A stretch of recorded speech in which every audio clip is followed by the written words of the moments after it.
My name is Claire Beaumont, and I turned 32 years old the night my mother-in-law decided a dress was worth more than my skin. I remember the smell of that wine cellar before I remember the pain. Old oak, damp stone, bourbon soaked into shelves that had been polished by 3 generations of Caldwell servants. My wrists were held against a support beam darkened by age, and behind me, Marjorie Caldwell stood in her ivory gown with red wine blooming across the front like something wounded. 16, she said, calm as Sunday prayer. One for every year this family has tolerated women who marry into our name and forget their place. The first strike made my knees buckle. The second made my teeth cut into my lower lip. By the fifth, I could hear my son crying on the stairs above us. Owen was 6 years old, still young enough to sleep with a stuffed dinosaur under his arm, but old enough to understand that no one in that room was protecting his mother. Ethan stood outside the cellar door. My husband. The man who promised me, 7 years earlier, that marriage meant choosing each other first. I could see the outline of his shoes beneath the crack of light. He did not come in. He did not say stop. He only whispered once, so softly I almost missed it.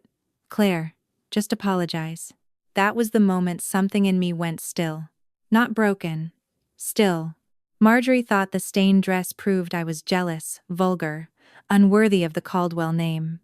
She thought those 16 lashes would teach me silence. But as the final strike landed, I lifted my eyes to the small brass clock on the cellar wall. 9 minutes.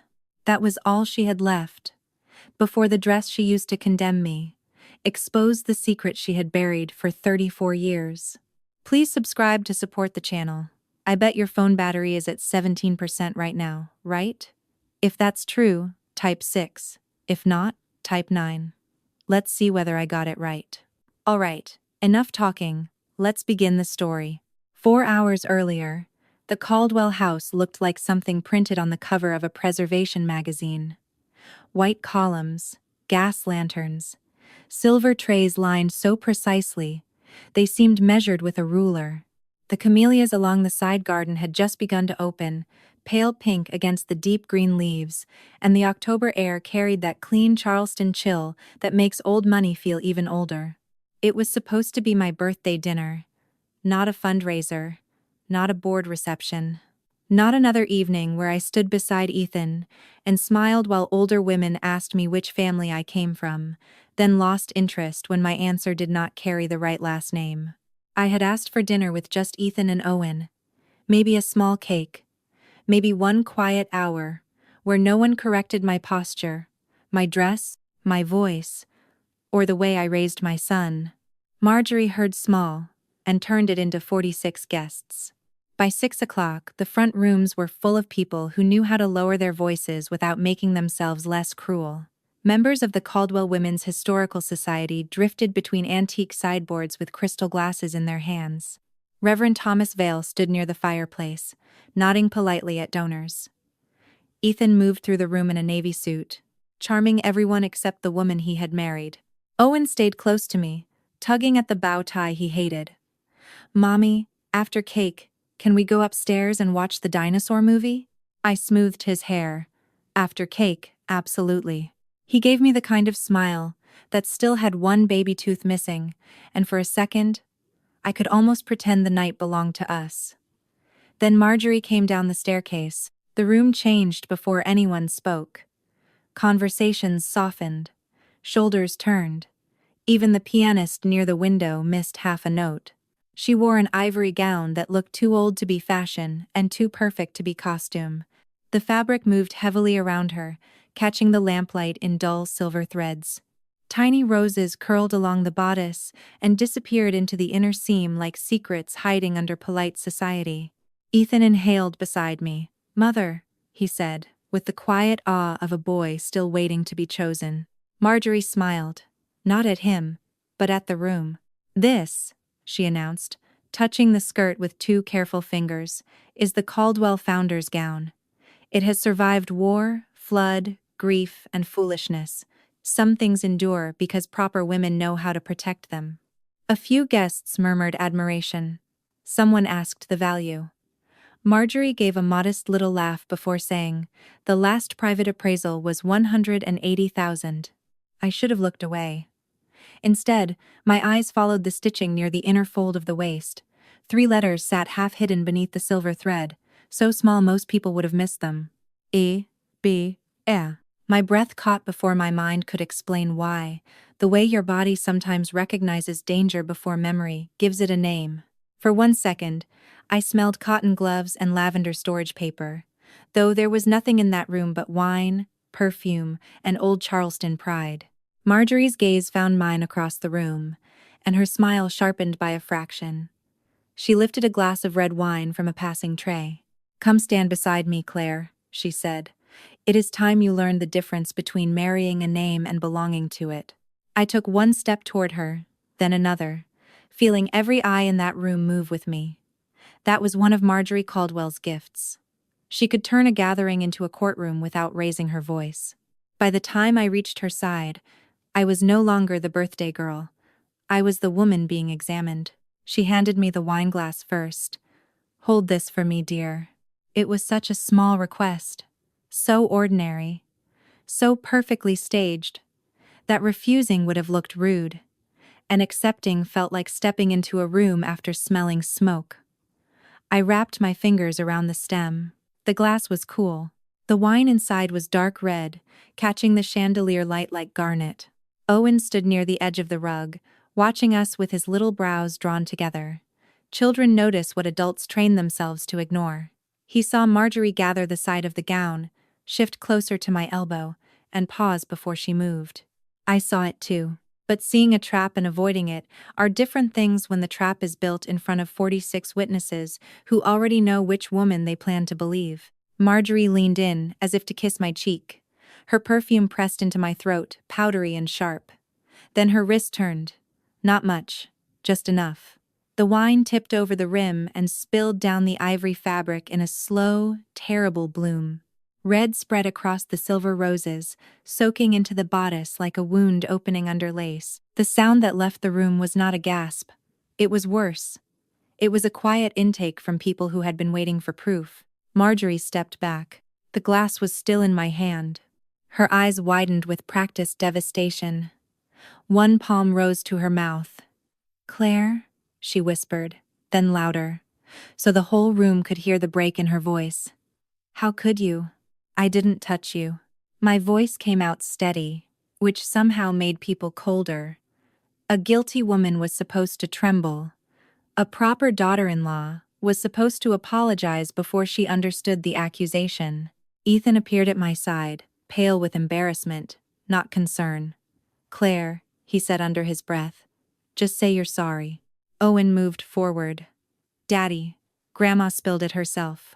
Marjorie lowered herself to his height and brushed a curl from his forehead. Her smile never reached her eyes. "Sweetheart, sometimes children think they see things they don't understand." Owen froze. That was when I stopped looking at the dress and started looking at my son. In 1 sentence, Marjorie had taught him that truth could be corrected by someone older, richer, and crueler. Then she turned toward Mason Pike, standing by the hall. "Take her downstairs," she said. "The Caldwell family handles disgrace privately." Mason Pike did not move right away. For 1 second, his eyes went to Ethan, as if he was waiting for the husband of the house to remember he was also a man. Ethan looked down. That was all the permission Mason needed. His hand closed around my upper arm, not cruelly, but firmly enough to tell me kindness had limits when a paycheck was involved. The room stayed silent as he led me toward the back hall. No one stepped in front of us. No one asked to see the security footage. No one said that a woman did not get dragged out of her own birthday dinner over a stain on a dress. Behind me, Marjorie's voice floated to the guests, soft and wounded. "Please, everyone, give us a moment. Family matters are painful enough without an audience." That was how she did it. She created the audience first, then pretended to protect me from it. The hallway to the cellar was narrow and colder than the rest of the house. Old portraits watched from the walls. Caldwell men with hard mouths and Caldwell women with pearls at their throats. I had walked that hall many times, carrying trays for Marjorie's luncheons, but that night, every frame felt like another witness already sworn against me. Ethan followed 3 steps behind. "Claire," he said quietly, "you have to understand what that gown means to her." I stopped so suddenly Mason's grip tightened. I turned and looked at my husband. "And what do I mean to you?" His face changed. Not with guilt exactly, but with irritation at being asked a question he could not answer without losing something. "This is not the time." "It never is," I said. Marjorie descended after us, one hand resting on the banister, the ruined ivory gown gathered in the other. Away from the guests, the grief had left her face. There was no trembling mouth now, no wounded dignity, only a woman annoyed that her lesson required so many witnesses to arrange. "You have always mistaken tolerance for acceptance," she said. I looked at her. "Check the cameras." Marjorie smiled. "In this house, I do not need a camera to know character." From the top of the stairs, Owen's small voice broke through. "I saw it," he whispered. "I saw Grandma do it." The words were barely louder than breath, but they landed harder than any accusation in that hallway. Ethan looked up. Mason looked down. Marjorie went still. Then she turned toward my son. She did not shout. That would have been less frightening. She simply tilted her head and gave him the kind of smile people use when training dogs not to bark. "Owen," she said. "Good children do not lie to protect bad behavior." His little fingers tightened around the wooden railing.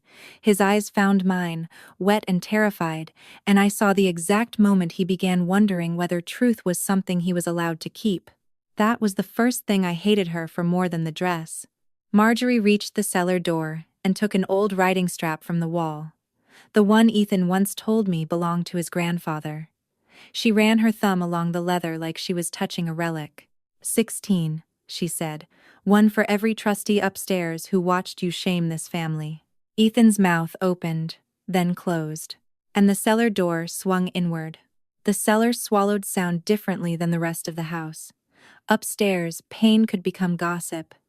Down there, beneath stone arches and untouched wine, pain became something the walls could keep. Mason guided me inside and let go, as if my arm had burned him.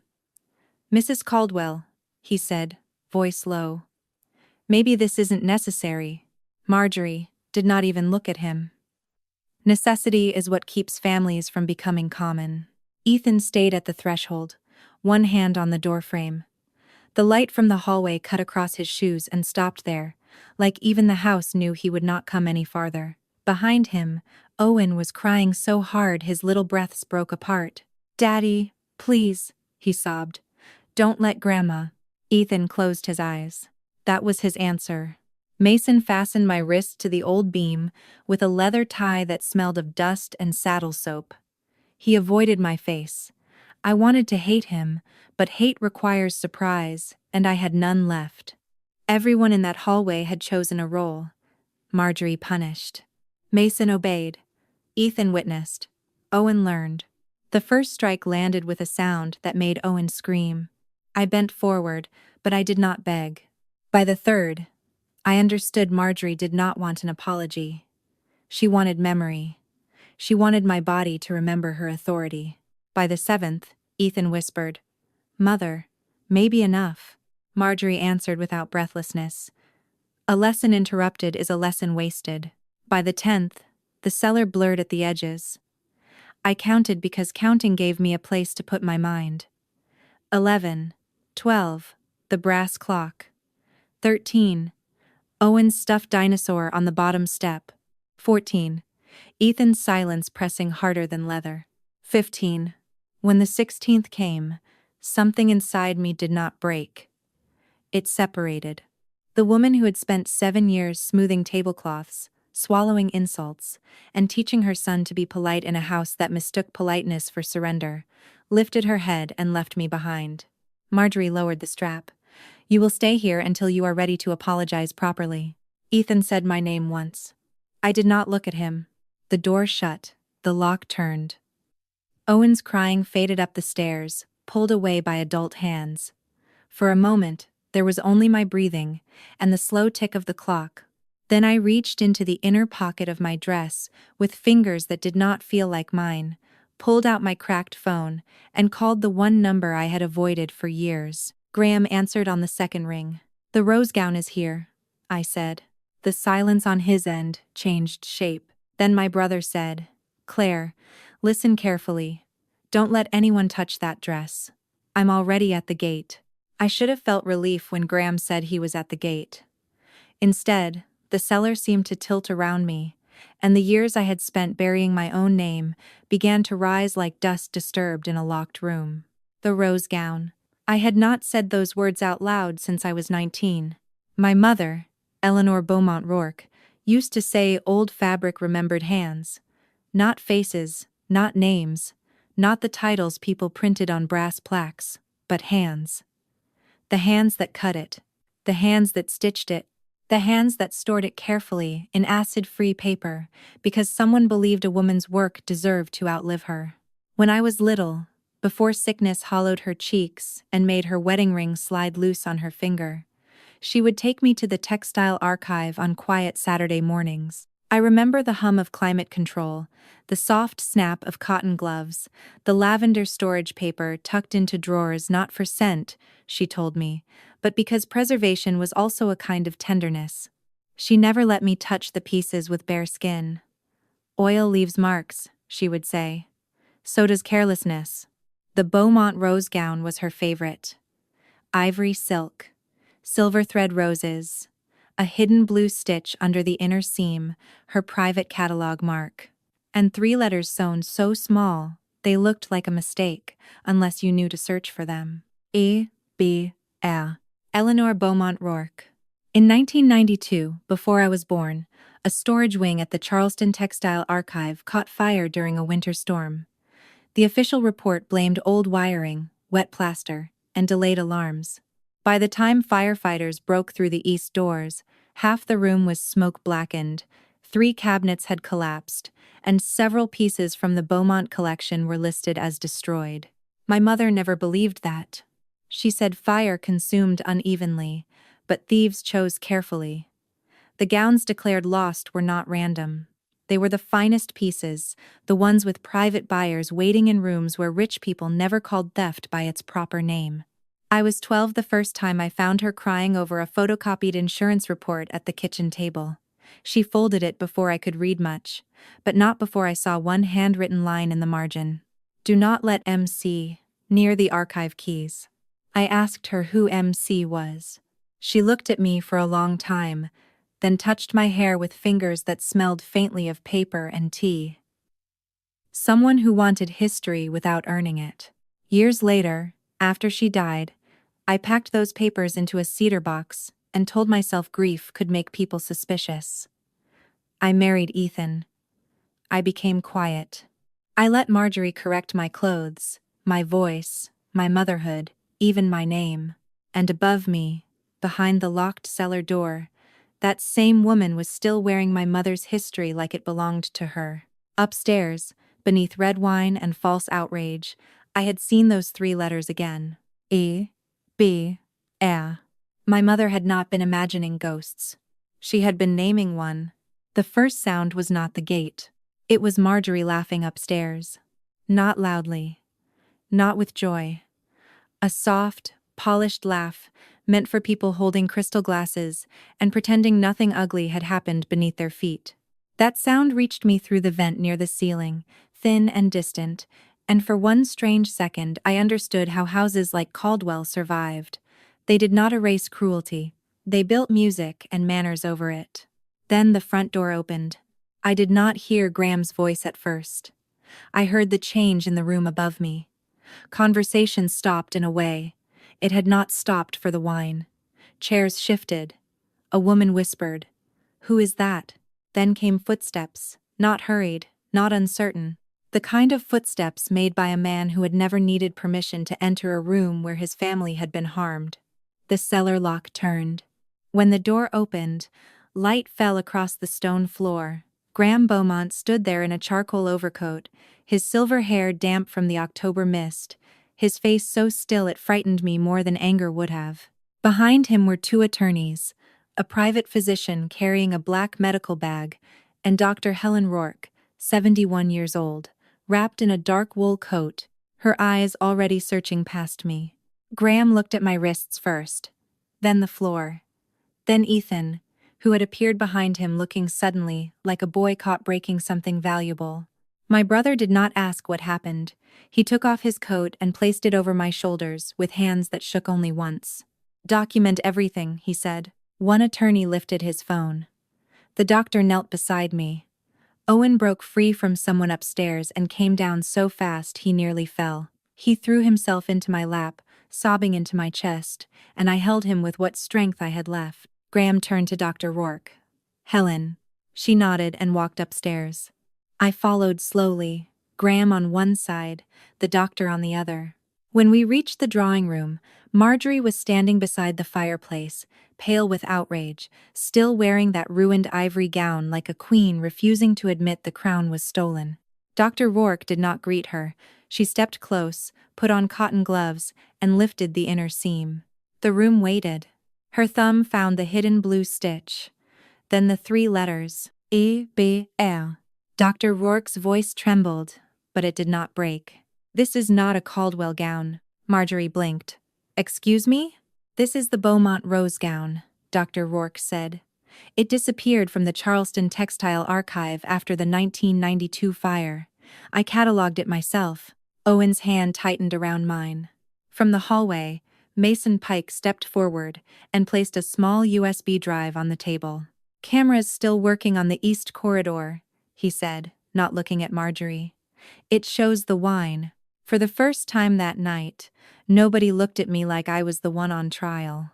The room did not explode right away. That was the strange part. No one screamed. No one rushed toward Marjorie. The first sound after Dr. Rourke spoke was the small click of Reverend Vale setting his glass down on the mantel, carefully, as if even crystal deserved more gentleness than I had been given that night. Graham did not let the silence become Marjorie's weapon. He turned to one of the attorneys. "Use the library." The Caldwell Library sat behind two walnut doors off the drawing room, all leather-bound books and lamps with green glass shades. I had dusted that room for Marjorie's luncheons more times than I could count, always careful not to move anything by half an inch. That night, I sat in Ethan's grandfather's chair with Graham's coat still around my shoulders while the doctor cleaned my wrists and asked questions in a voice low enough not to make Owen cry again. Graham placed 3 folders on the desk. Not dramatically, not like a man showing off. More like a man laying stones across a river he had known we would one day have to cross. "The first is the original insurance report from the 1992 archive fire," he said. "The second is the missing object inventory your mother annotated before she died. The third is her sealed letter to our family attorney." Ethan stood near the bookshelves, arms hanging uselessly at his sides. Marjorie had not come in. For the first time since I had known her, she remained outside a closed door in her own house. Graham opened the first folder. The paper inside had yellowed at the edges. Photographs of smoke-damaged cabinets were clipped to a report stamped with official language that tried to make loss sound clean. Electrical failure, water damage, total destruction presumed. Then he opened the second file. My mother's handwriting appeared in blue ink, slanted and precise. Beaumont rose gown, ivory silk, silver roses. Private C mark intact at last catalog review. Do not release to volunteer committee. Beneath that line was another note, darker, pressed harder into the paper. MC requested access twice. I looked up. Graham's face did not soften. Marjorie Caldwell was not a donor back then. She was a volunteer. A social climber with a borrowed last name and a fiancé whose family wanted a respectable woman attached to their restoration projects. Ethan flinched. "Be careful." Graham finally looked at him. "You should have said that downstairs." The doctor's hand paused over the bandage on my wrist. Ethan swallowed. "How much trouble is my mother in?" For a moment, no one moved. Owen was asleep against my side, his fingers still twisted in the fabric of my dress. I looked at my husband and realized even now, after the strap, after the locked door, After our son begging him to stop it, his first instinct was not to ask what I needed. It was to measure the damage to her. Graham closed the folder and opened the third. "There is more," he said. "The gown is only the cleanest piece of evidence. Your mother-in-law's preservation charity has moved $38.6 million through restoration grants nobody can verify."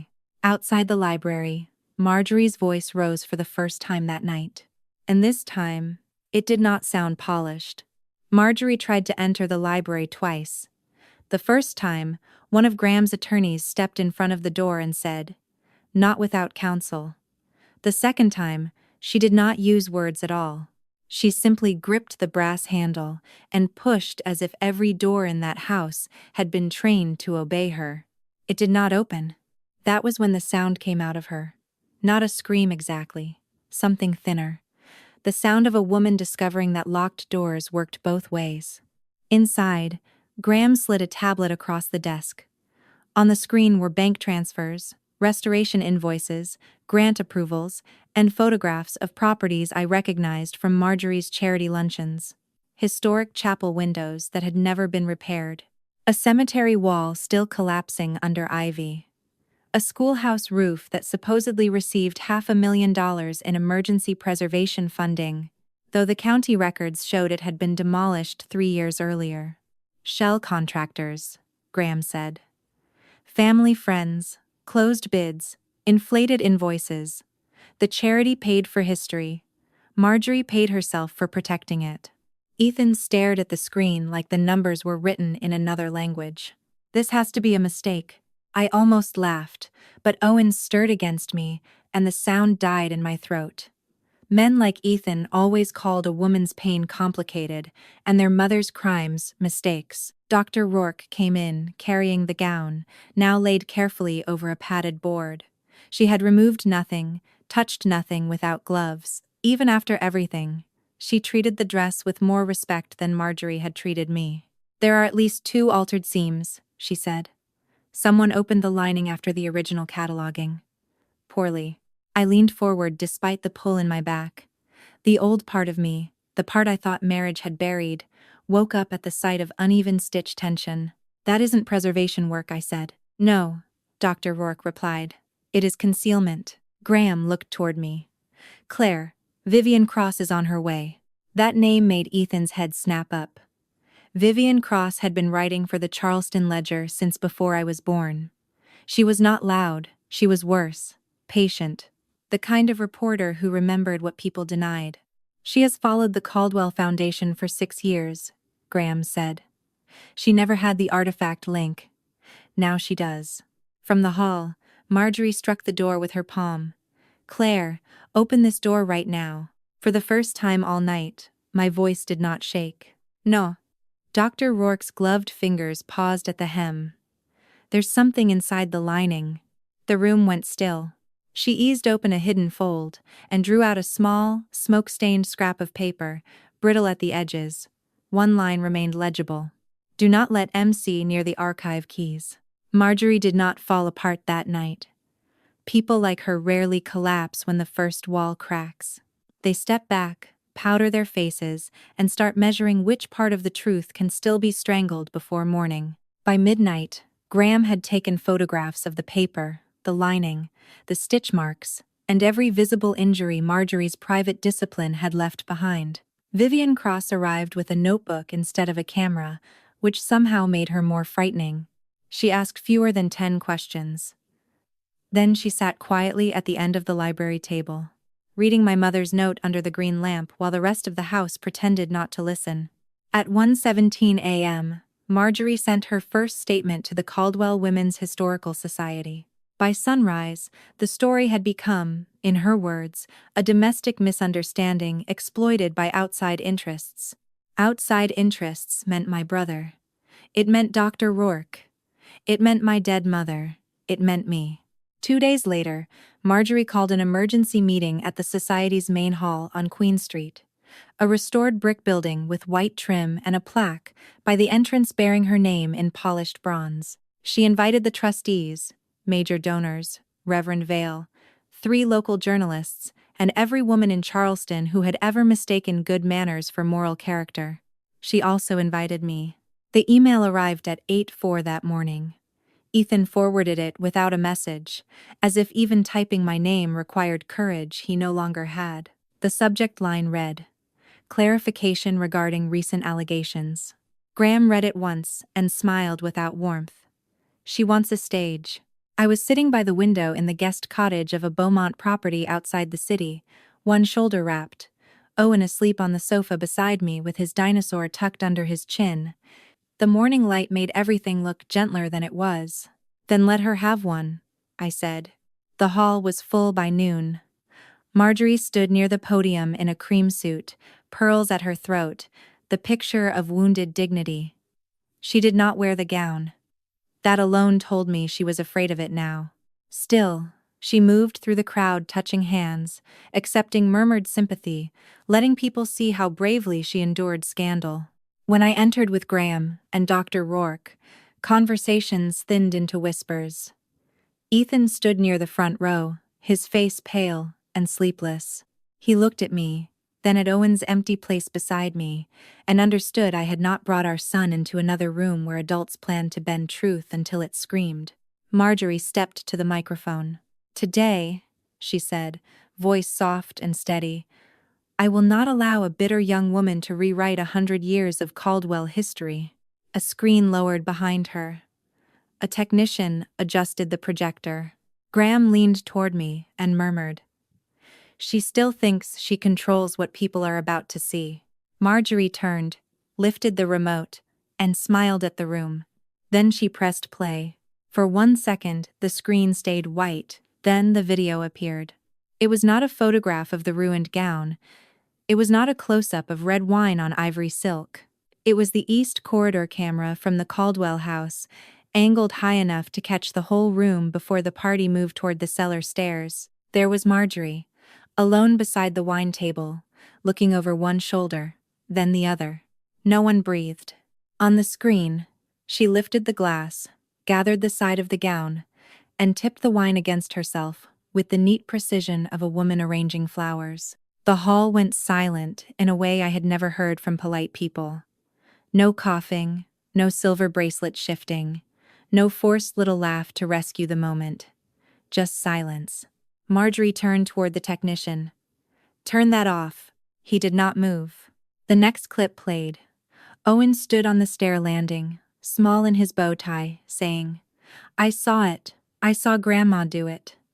Then Marjorie bent toward him with that beautiful, poisonous smile. Good children do not lie to protect bad behavior. A woman in the second row covered her mouth. Reverend Vale closed his eyes. Then came the archive images. The Beaumont rose gown photographed in 1988. The same silver thread roses, the same inner seam, the same hidden blue stitch. Dr. Rourke stood, her hand resting on the back of the chair in front of her. "I catalogued that gown myself," she said. Her voice trembled, but age had not made it weak. "It belonged to Eleanor Beaumont, Rourke. It disappeared after the 1992 fire. It was never a Caldwell heirloom." Vivian Cross rose next, notebook in hand. "Mrs. Caldwell, can you explain why a missing Beaumont artifact was in your private possession for 34 years? Marjorie's face changed by degrees. Not all at once. First the wounded dignity vanished, then the softness, then the polish. What remained was something older and uglier than fear. "That family abandoned Charleston," she snapped. "They locked beauty away in drawers and called it preservation." Graham's attorney placed copies of the insurance report, my mother's handwritten warning, and the grant records across the trustees' table. Reverend Vale stood slowly. He removed his glasses and looked at Marjorie, as if seeing her without candlelight for the first time. "Honor without truth is performance," he said. "Until this investigation is complete, I will recommend your removal from every church and preservation board bearing my name." Marjorie pointed at me. "You think blood makes you better than me?" I stood, though pain pulled sharply beneath my dress. "No," I said, "but truth does." After that, Marjorie did not speak again in that room. not because she had nothing left to say, but because every sentence available to her required an audience willing to pretend. And for the first time in 34 years, she could not find one. The investigation moved faster than anyone in Charleston expected. The Beaumont rose gown was transferred under court order to a secure conservation lab. Marjorie's office at the Historical Society was sealed. Vivian Cross published her first article 3 days later, not with shouting headlines, but with documents, dates, invoices, and my mother's handwriting placed where the city could no longer look away. Donors withdrew quietly at first, then loudly. The Caldwell Women's Historical Society lost its largest grant within a week. By the end of the month, Marjorie's name had been removed from the bronze plaque outside the Queen Street Hall. Mason Pike gave a sworn statement. Reverend Vale stepped down from 2 advisory boards and admitted, in public, that silence had dressed itself as peace for too long. Ethan moved out of the Caldwell house before Thanksgiving, though I never asked where he went. Some losses stop being your responsibility the moment you survive them. He came to see me once, on a gray December afternoon, standing on the porch of the Beaumont guest cottage with both hands in his coat pockets. He looked thinner, older. Not broken enough to satisfy the angry part of me, but broken enough to show he had finally met himself without his mother standing in front of him. "I should have stopped her," he said. "Yes," I answered. "You should have." He looked past me into the warm room where Owen was building a wooden train track on the rug. "I was trying to keep the family together." "No, Ethan, you were trying to keep the loudest person calm." Owen came to the doorway then, holding one small train in his fist. Ethan smiled like hope had touched him. But my son did not run forward. He only asked, "Daddy, why didn't you help Mommy?" There are questions no courtroom can ask better than a child.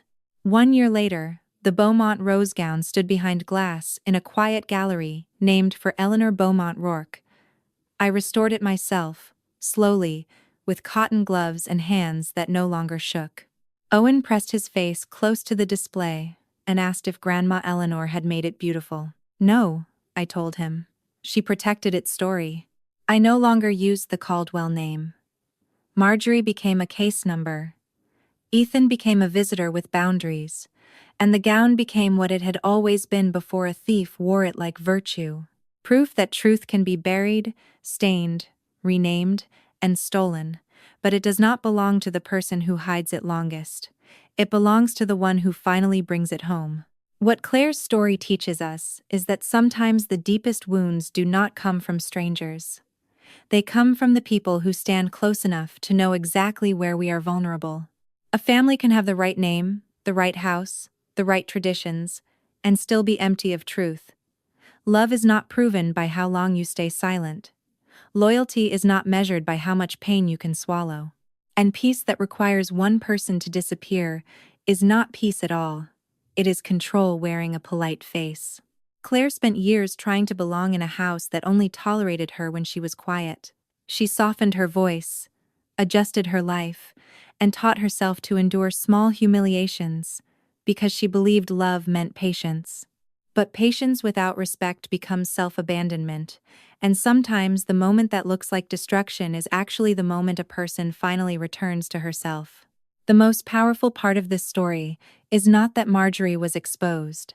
It is that Claire stopped asking people who had already judged her to believe her. She let the truth stand on its own. She protected her son from learning that silence is the price of family. She honored her mother by bringing the stolen story home, and in doing so, she reminded us that healing is not always loud. Sometimes healing is simply walking away from a name that costs too much to carry. Real family should not make you afraid to tell the truth. Real love should not ask you to shrink so someone else can feel powerful. And real strength is not the absence of pain. It is the moment you decide that pain will no longer be the language other people use to control your life. If this story touched you, I would love to hear your thoughts. Have you ever seen someone use family as an excuse to silence the truth? Leave your comment below and tell us what part of Claire's story stayed with you the most. And if you enjoy emotional family stories about betrayal, justice, healing, and finding the courage to start over, Please like this video, subscribe to the channel, and turn on notifications so you do not miss the next story.